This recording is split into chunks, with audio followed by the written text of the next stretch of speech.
Hi, this is section 1.3, linear functions.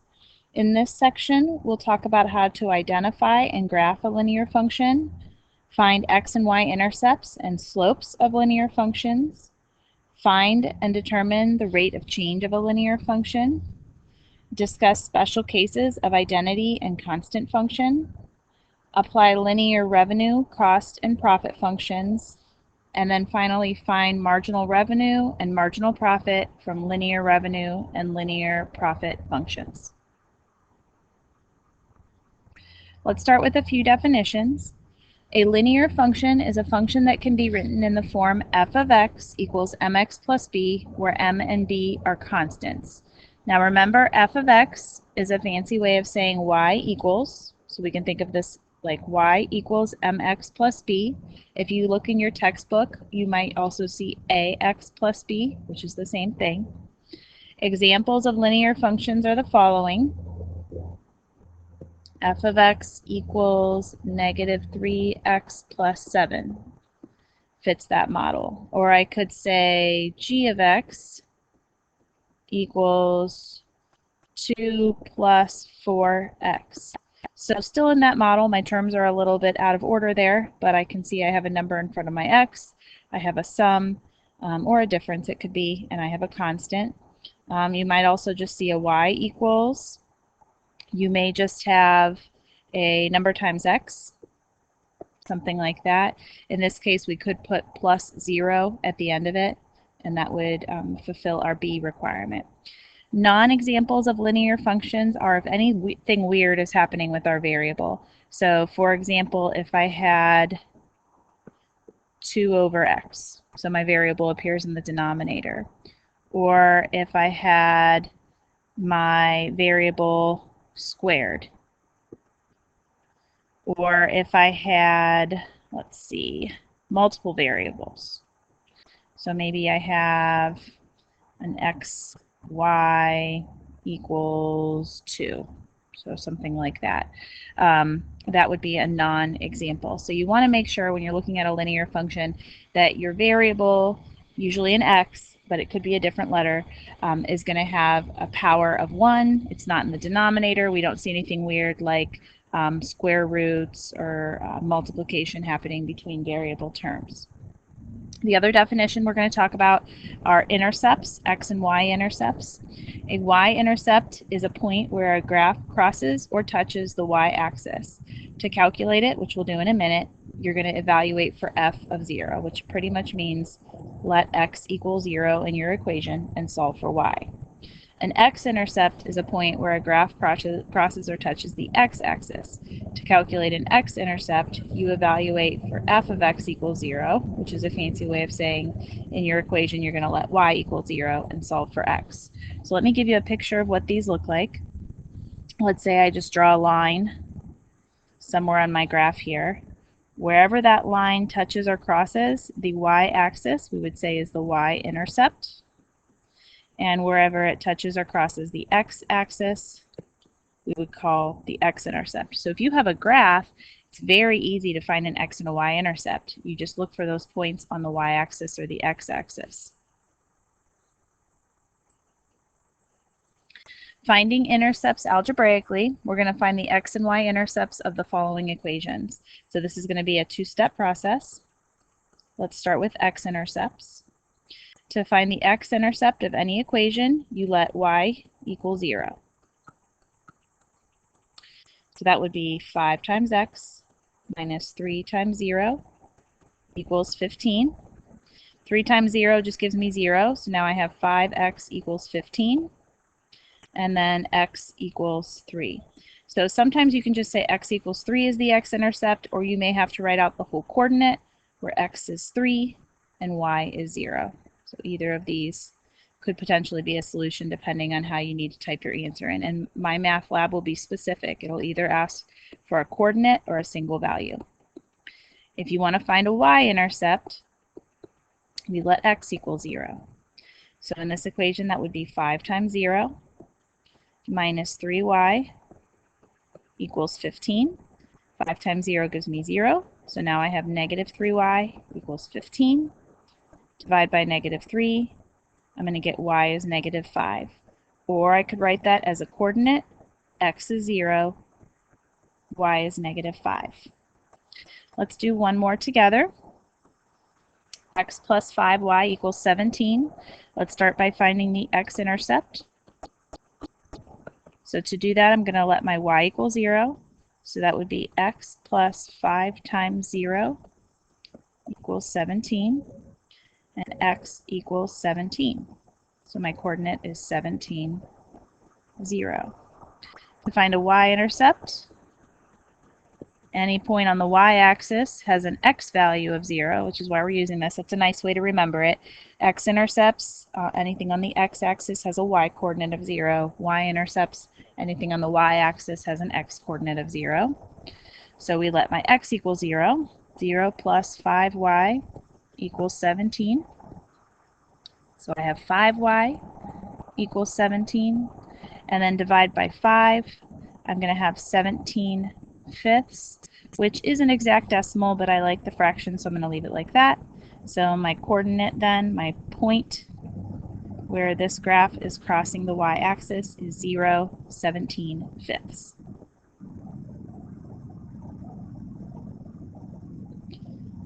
Try these two on your own.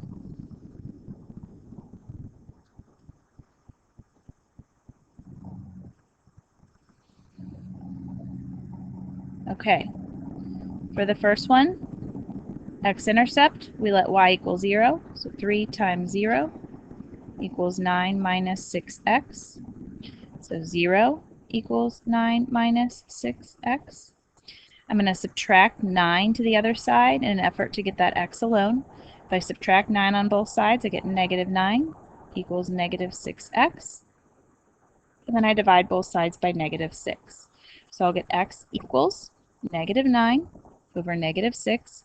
My negatives cancel, and I can reduce that to a positive 3/2. So the coordinate is 3/2, or if you had 1.5, same thing. 0 is my x-intercept. Y-intercept, I let x equal 0. So 3y equals 9 minus 6 times 0. 3y equals 9. Y equals 3. So this one, there's a little less solving involved. Your y-intercept is the coordinate 0, 3. For the second one, to find the x-intercept, we let y equal 0. 0 equals 9x. Divide both sides by 9. I get x is 0. So that means 0, 0 is my x-intercept, which is my origin. So then hopefully you noticed if the origin is an intercept, it's actually going to be an intercept for both x and y-intercept because the origin is on both axes. So y-intercept, I let my x equal 0. Y equals 0. And then again, you can see the origin is that point. So this line goes through the origin. Okay, the next thing we're going to talk about is slope. Slope, it is also called rate of change. These words are interchangeable when we're discussing lines. So if you see rate of change or you see slope, they mean the same thing. The definition of slope is if we have 2 points on a line, it's the change in our y values divided by the change in our x values. So here's 2 points on a line. We say the change in y's is the difference in the heights. So that red line there is the change in the y's. We say the change in the x's is the difference from left to right between my points. To calculate the change in the y's, we find the difference of our y coordinates. To calculate the change in my x's, we find the difference of our x coordinates. So it follows that if we have change in y divided by change in x, we calculate the slope by calculating the difference in the y's divided by the difference in the x's. And we use subnotations to show what values are coming from what points. So you can see y2 and x2 come from the same point, and x1 and y1 come from the same point. A nice way to remember this is rise over run. we say the change in y's is the rise and the change in x's is the run. Now rise can be a little bit deceiving here because we could have a line that's going down from left to right. This picture is going up from left to right. So sometimes I like to say it's a rise or a fall. And then when we run, it's nice to remember we always run to the right. When we read a graph, we always read it from left to right like we're reading a book. Different slopes that can happen are pictured at the bottom here. You could have a positive slope, and that's the picture on the top as well as the first picture on the bottom. Positive slopes, the graph is rising or going uphill from left to right. Negative slopes are just the opposite. It's going downhill or falling from left to right. And then we have our two special cases. A horizontal line has a slope of 0, and a vertical line has a slope that's undefined. And we'll see an example of at least one of these in a minute where you can see when you use the slope formula between 2 points on a horizontal line or a vertical line, you'll either get 0 for a solution or undefined for a solution. If you want a nice way to remember these, especially horizontal and vertical, because sometimes people get those two mixed up, there's a cute little 2-minute video on YouTube called Slope Dude. You could just go to YouTube and type in Slope Dude. The graphics leave a little bit to desired, but it's a fun little way to remember what slopes are which. Okay, so let's look at some examples here and calculate the slopes. The first thing we're going to do is calculate slopes between 2 points, which this is probably the most accurate way to do it, the algebra method. So again, I'm going to write down that formula. We use m to represent the slopes. And you maybe noticed a little while ago when we had the definition of a linear function, there was an m in front of the x. We'll come back to that later, but that's why there's an m there. Okay, so you can call either point 1 and either point 2. It doesn't matter. So let's say I call this guy point 1 and this guy point 2. The formula is y2 minus y1 over x2 minus x1. So difference in my y's, the y value from point 2, negative 4, minus the y value from point 1 is 2, over the x value from point 2 is 5, minus the x value from point 1 is negative 3.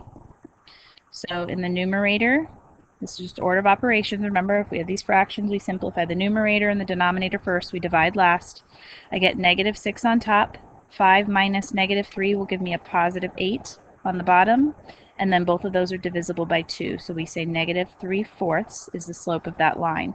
So we would say that if we looked at this line, it would be falling from left to right, because we have a negative slope. In the next one, again, we're calculating slope between 2 points. And this time, just to show you it really doesn't matter, I could call this point 2 and this point 1.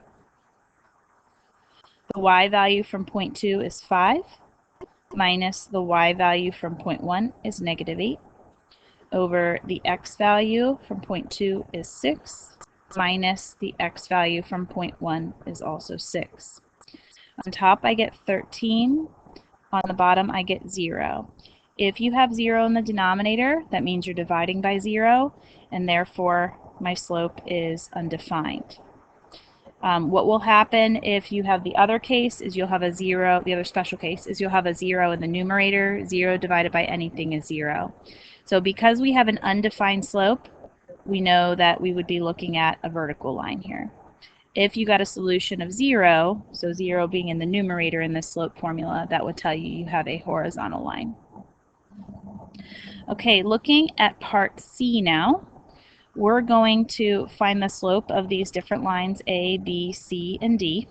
If you have the line itself, you have two different options. The first option is you can pick 2 points in the line. So like line A, for example, I'll pick the origin, and then I'll pick this point right here. I can either name those coordinates, so I could say 0, 0, and 2, 1, and then I could use my slope formula, or if you have the picture, you can just count your rise over run. You just have to remember you always are going to go from left to right. So think about this as just drawing a triangle.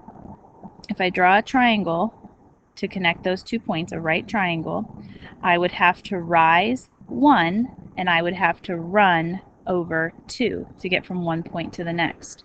So we say for line A, my rise is 1, my run is 2, So we say the slope is 1/2.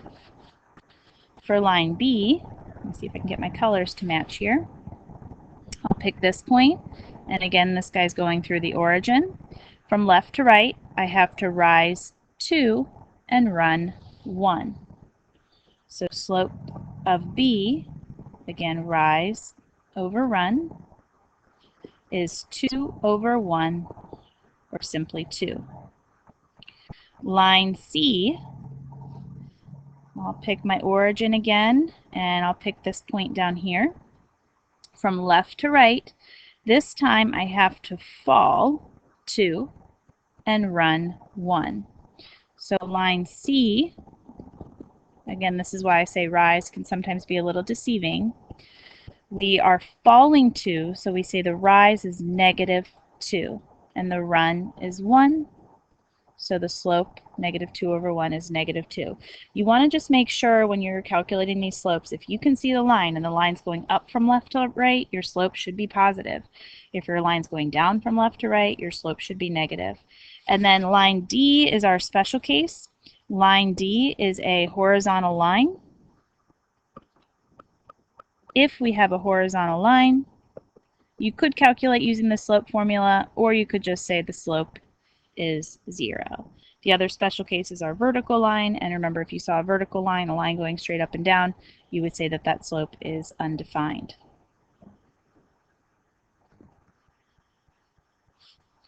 Okay, the next thing that we're going to talk about is slope-intercept form of a line. So you might see it written in function notation with f of x, or you might just see y equals mx plus b. M is the slope of our line, and you can calculate it using the slope formula. B is the y-intercept. You can use the slope and y-intercept to write the equation of a line, or to graph a line if you have the equation already. So we use this quite often. There are two special cases of slope-intercept form. The first is the identity function. This is the equation f of x equals x, or simply y equals x. If you see y equals x, it's y equals 1x plus 0. I could put a 1 there and not change it. I could put a plus 0 there and not change it. So this guy has a y-intercept. It crosses the y-axis at 0, so the origin, and it has a slope of 1, which means we rise 1 and we run 1.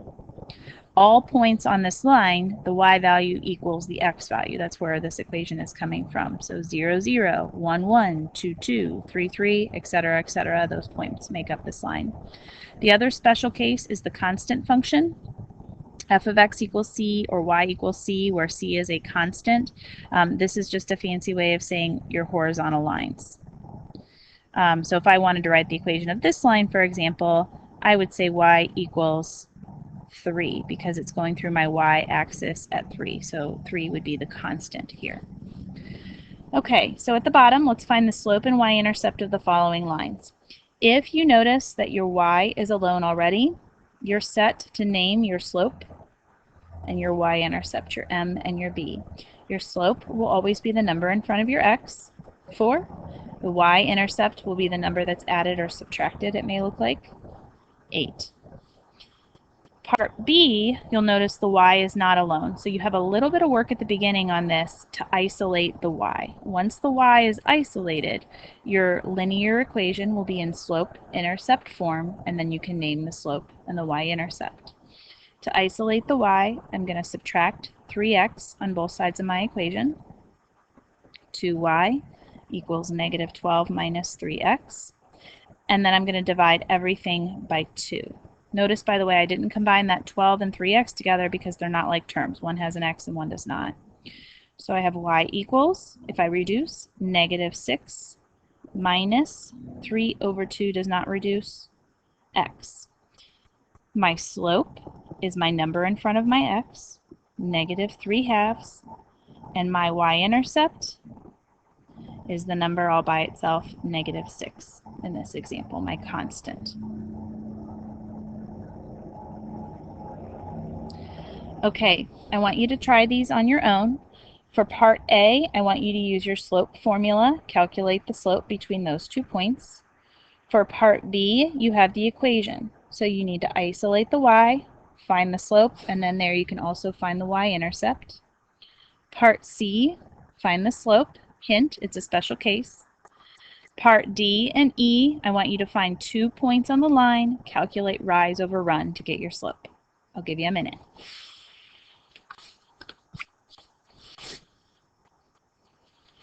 Okay, here are our solutions. For part A, using my slope formula, I'll use this 0.1, this is 0.2. My y value from 0.2 is 2, minus my y value from 0.1 is 6, all over my x value from 0.2 minus my x value from 0.1. Negative 4 over negative 12. And by the way, if you flipped your coordinates, you'll notice at this point you get the same numbers, but instead of 2 negatives, you'll get 2 positives.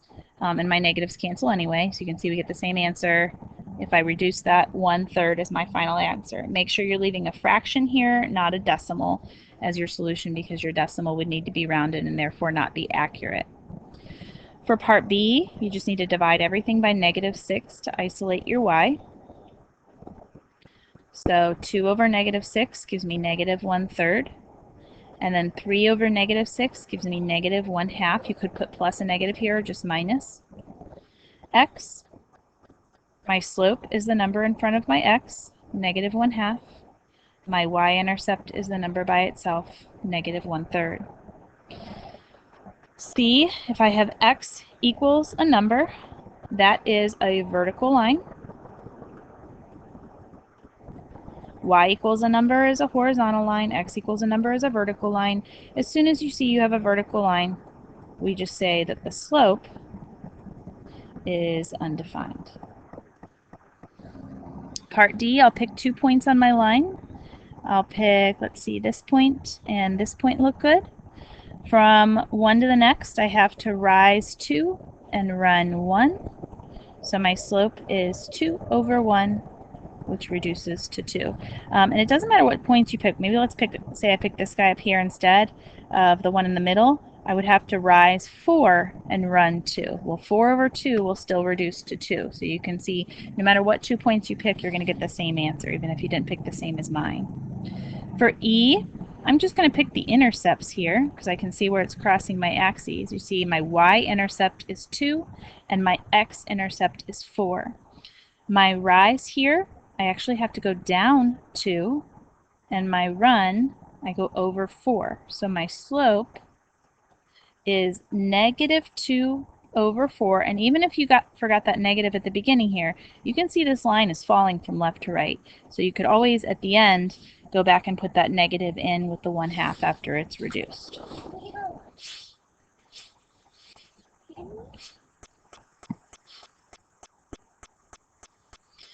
The next thing we're going to practice is graphing lines, and I'm going to try to do each of these in a different color for you. If you have an equation in slope-intercept form, all you need is the slope and the y-intercept to make the graph.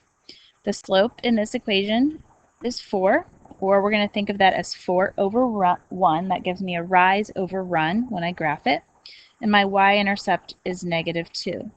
We're always going to graph the y-intercept first because we consider that a starting point. A y-intercept in real life, when we get to those application problems, will represent an initial value or a starting point. So I have a y-intercept, a point on my y-axis at negative 2.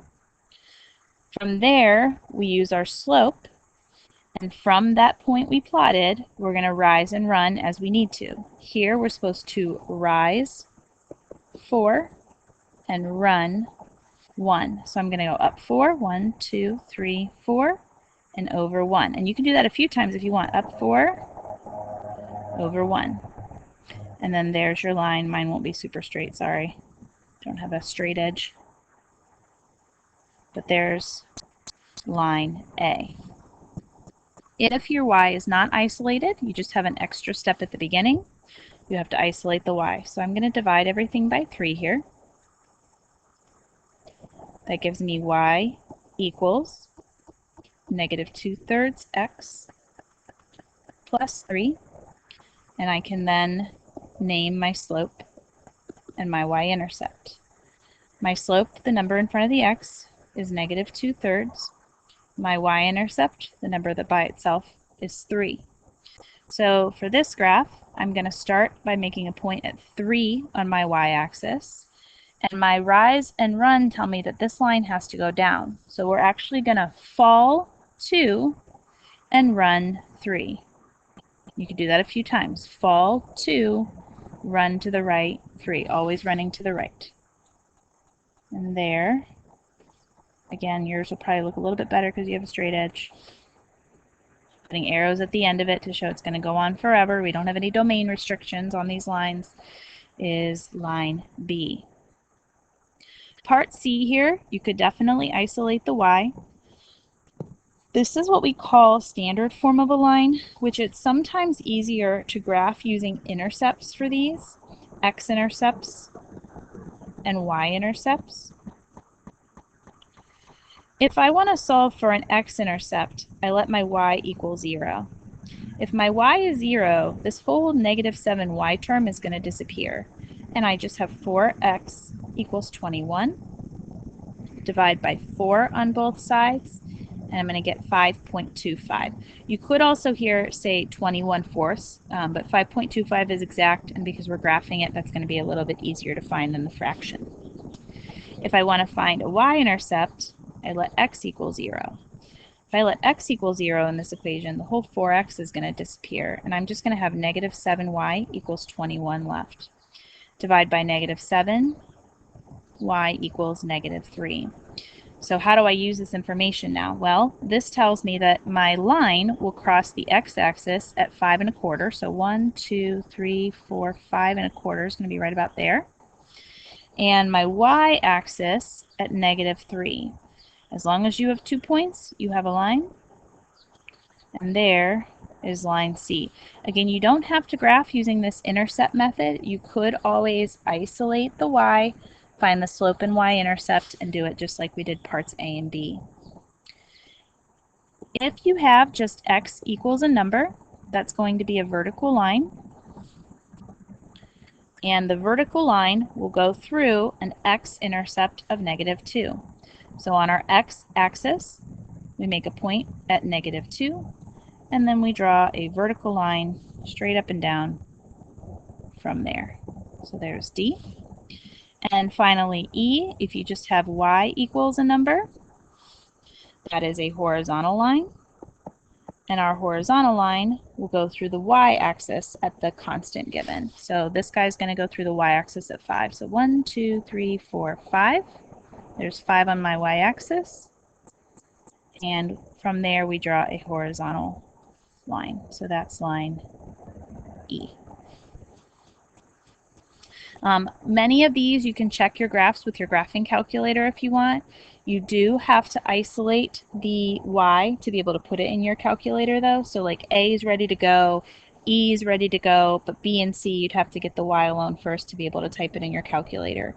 The only line here that your graph will not graph in your calculator is the vertical line, x equals -2, because vertical lines are not actually functions. It doesn't pass the vertical line test that we've discussed before. So you just have to remember that x equals a number is always going to give you that vertical line. It's our only case. It's not a function. It's our special case. Okay, let's do an application problem. Let me get a different color. Here we go. In this problem, an $828,000 building is depreciating, so going down in value, for tax purposes by its owner, using a linear depreciation method. So sometimes when things go down, they could go down by a percentage or the same amount over and over again. So in this case, because it's linear, we know it's going down by the same amount over and over again.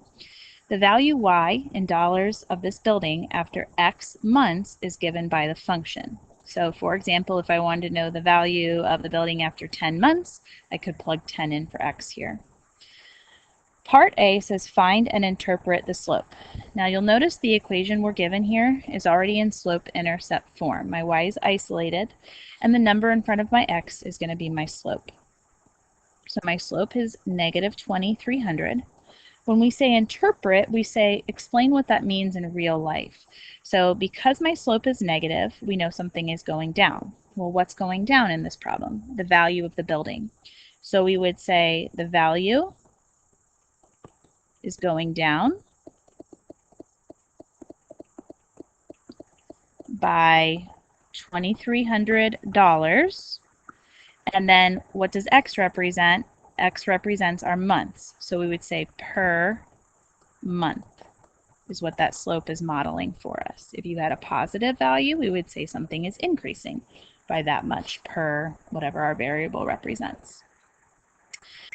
Next, let's find and interpret. Actually, let's jump down to part C. Let's do the y-intercept first because that's already in our equation. Our y-intercept is the constant value, so 828,000. And if you look back at the original information we were given, we were told that 828,000 was the value of the building. So anytime we're talking about a y-intercept, it's going to be the initial amount. So in this case, it's the initial value of the building is $828,000. The only piece of information you're not given in slope-intercept form is an x-intercept, so you have to solve for that. Remember, x-intercepts, we plug 0 in for our y. So that would look like 0 equals 828,000 minus 2,300x. And now we need to solve for x. I'm going to subtract 828,000 to the other side. Equals negative 2,300x, and then I need to divide both sides by negative 2,300, and I'm definitely going to need a calculator for this part. So let me type that in my calculator. Negative 828,000 divided by negative 2,300 is going to give me x equals 360. So to interpret this, think about what x and y represent.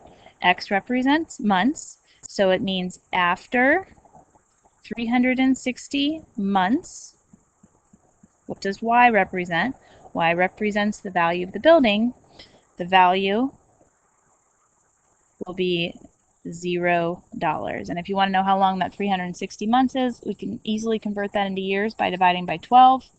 So if I do 360 divided by 12, it's going to be 30. So that means if it continues to depreciate by the same amount every month, it's going to take 30 years for the value of this building to reach 0. Final step in this problem, use the intercepts to graph the function over non-negative values. So notice here it says non-negative, which means zeros and positives. When we're talking about real-life situations, it often doesn't make sense to use negative numbers, to have a negative value of the building or to have a negative number of months. It doesn't make sense. So we're only really seeing quadrant 1, the top right part of my grid. So if this is 0, again, x represents months. We know that 360 was the x-intercept, and you could always label a few things between it, maybe 100, 200, 300, something like that. Okay. Y represents the value in dollars, so we'll label that axis. And we know that my y-intercept, I have to write it here so I can squeeze it in, was 828,000. So again, you could say 100,000, 200, 300, 400, 500, 600, 700, 800, and 828 would be something like that. Because we knew it depreciated in a linear fashion, we can draw a line between those 2 points. Again, yours will probably be a little bit straighter than mine, and then that represents this situation.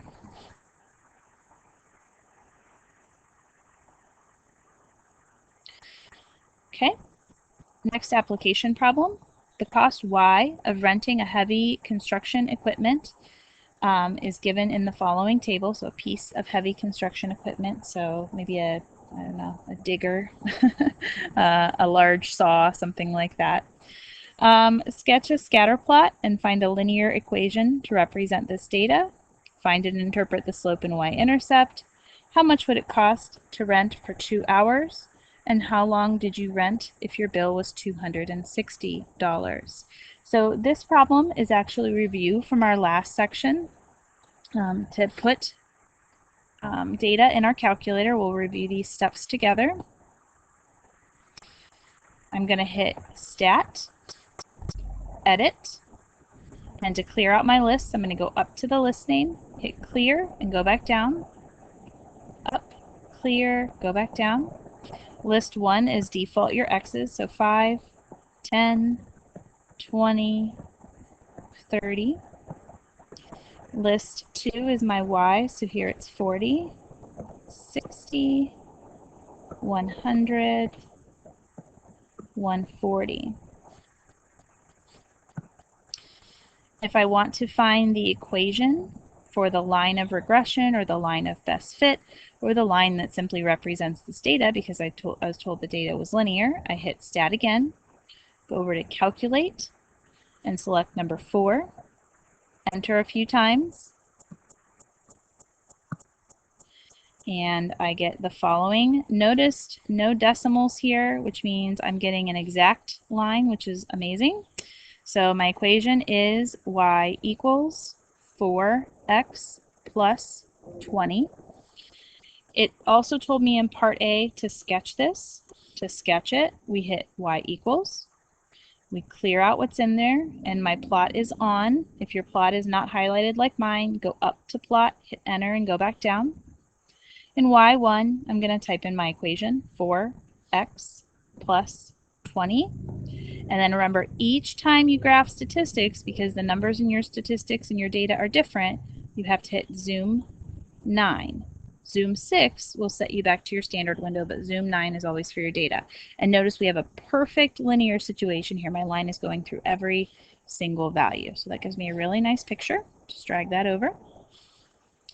Find and interpret the slope and y-intercept. So my slope is the number in front of my x. 4. My y-intercept is the number by itself, 20. So what does 4 represent? Remember, slope represents a rise or a fall. In this case, it's positive. So what does my variables represent? Time and cost. So it costs $4 per minute is how much the cost rises as you rent this heavy piece of equipment.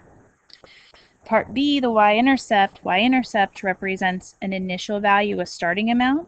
So that means $20 is the initial cost, or the cost for renting for 0 minutes. So often this is like a down payment or a base fee that you would pay.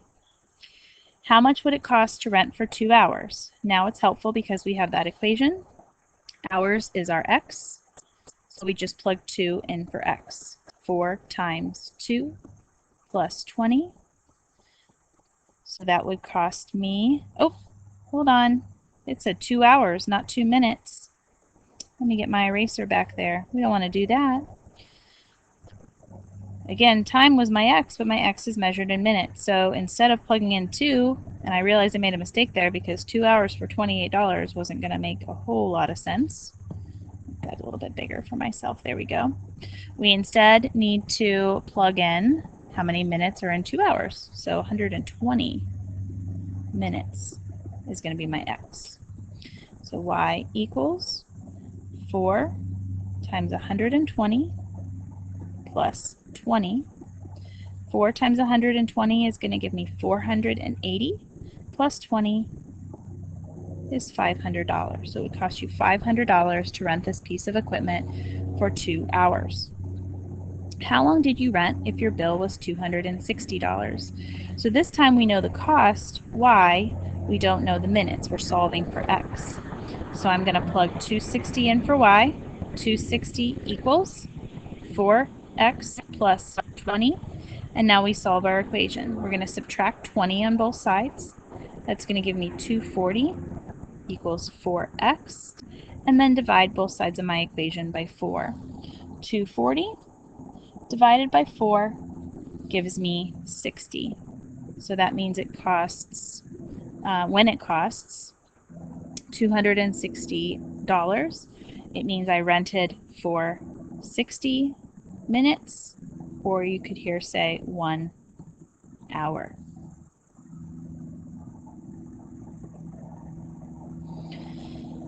The last thing we're going to discuss in this lesson is another application piece. This is about revenue, cost, and profit. And there's a lot of definitions that go here, so we're going to kind of read through it together, and then in the next example, you'll see how this is used.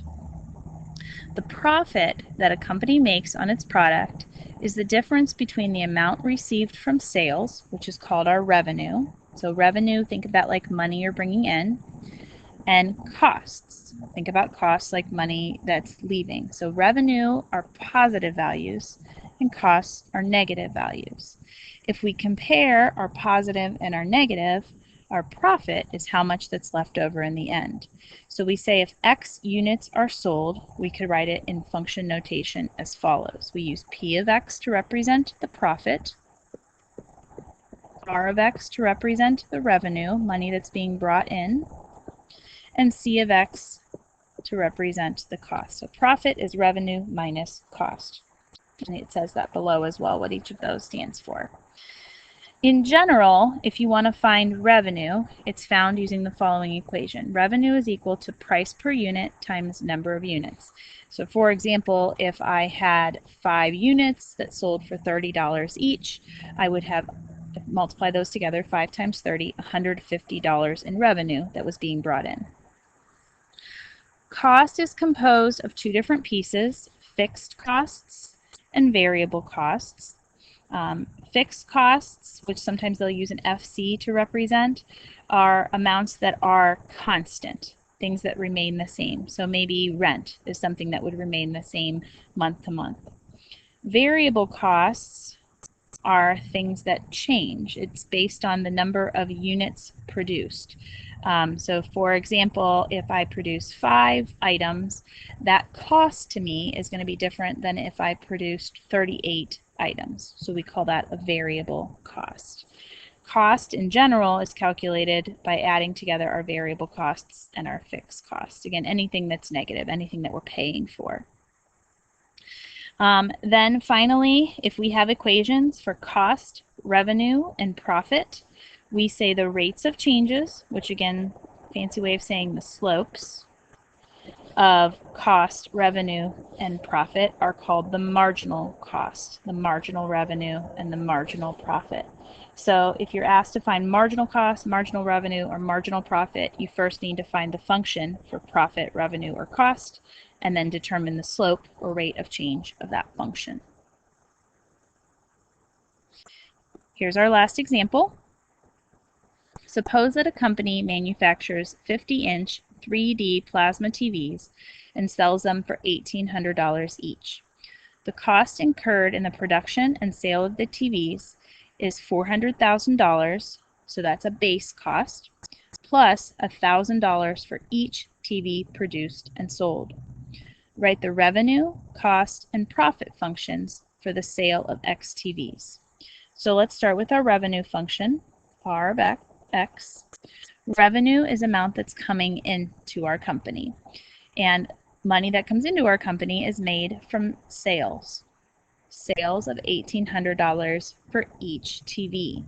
So we say that our revenue function is $1,800 times X. Again, it's the cost per unit times the number of units that we're multiplying together to get that revenue. Next, to find a cost function, we need to consider the 2 things that we're paying for. The first thing that we're paying for is a base fee, and think of this like an initial amount. It's going to be a y-intercept in our graph of $400,000. Plus, we're also paying $1,000 for each TV. So plus $1,000 per TV. To find the profit, we do revenue minus cost. Revenue was 1,800x minus my cost, I'm going to put in parentheses because there's 2 pieces here, 400,000 plus 1,000x. Distribute my negative through, so minus 400,000 minus 1,000x, and then I have like terms, 1,800x and negative 1,000x. So my final profit function is going to be Draw my arrow back up here. 800x when I put my x terms together minus 400,000. So this tells me that for the company to determine how much money it's going to make based on its sales, they're going to make $800 for each TV they sell once the revenue and cost balance each other out, minus $400,000 for the base cost of producing the TVs. Part B, find the marginal cost, the marginal revenue, and the marginal profit. Remember, this is the fancy way of saying find the slopes or rates of changes for these functions. Marginal cost, if I look at my cost function, the slope, the number in front of my x, is 1,000. So they might say $1,000 per TV if you had to label that. Marginal revenue, my slope in my revenue function, is $1,800 per TV. And the marginal profit, if I look at my profit function, the number in front of my x, is $800. So maybe let's label that.